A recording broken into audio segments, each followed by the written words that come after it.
Hi dears, welcome back to ചെന്നാദിമടി stay. അപ്പം ഞാനും നഫ്ലയും കൂടെ ഇന്ന് മെറ്റീരിയൽ പർച്ചേസിങ്ങിന് വേണ്ടി ഇറങ്ങിയതായിരുന്നു കേട്ടോ. പട്ടാമ്പിയിലുള്ള സാമിയ എന്ന് പറഞ്ഞ ഷോപ്പിലാണ് ഞങ്ങൾ പോയിട്ടുണ്ടായിരുന്നത്.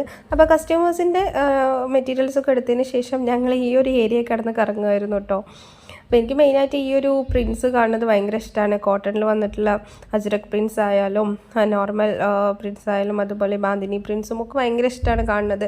ഒരുപാട് മെറ്റീരിയൽസ് വീട്ടിൽ കൊണ്ടുപോയിട്ട് അങ്ങനെ വെക്കാറാണ് പതിവ്. നമുക്ക് സ്വന്തം സ്റ്റിച്ച് ചെയ്യാൻ സമയം ഉണ്ടാവില്ല, എന്നാലും പിന്നെയും വാങ്ങിക്കൂട്ടും. കസ്റ്റമറിനൊക്കെ മെറ്റീരിയൽ എടുക്കാൻ വന്നാൽ ഒരു പീസെങ്കിലും എടുക്കാതെ പോവാറില്ല. ഒന്നാമത് ഈ ഒരു ഏരിയ കാണുമ്പോഴേ എനിക്ക് ഭയങ്കര ഇഷ്ടമാണ്. വേറെ ഏത് ഷോപ്പിൽ പോണതേക്കാട്ടിലും ഈ ഒരു ഷോപ്പിലെ പ്രിൻസ് കാണുമ്പോൾ ഒന്നും കൂടെ ഇഷ്ടം തോന്നാറുണ്ട് കേട്ടോ. അപ്പം അങ്ങനെ ഞാനൊരു ലാസ്റ്റ് ഒരു അക്കോബയാണ് ചൂസ് ചെയ്തിട്ടുണ്ടായിരുന്നത്. അപ്പോൾ ഇതൊരു ടോപ്പ് സ്റ്റിച്ച് ചെയ്യാൻ വേണ്ടിയിട്ട് ഞാൻ ഈ ഒരു മെറ്റീരിയലാണ് കേട്ടോ എടുത്തിട്ടുള്ളത്. അപ്പോൾ ഓക്കെ, ബൈ ബൈ. ഇന്നത്തെ വിശേഷങ്ങൾ ഇതൊക്കെയാണ്.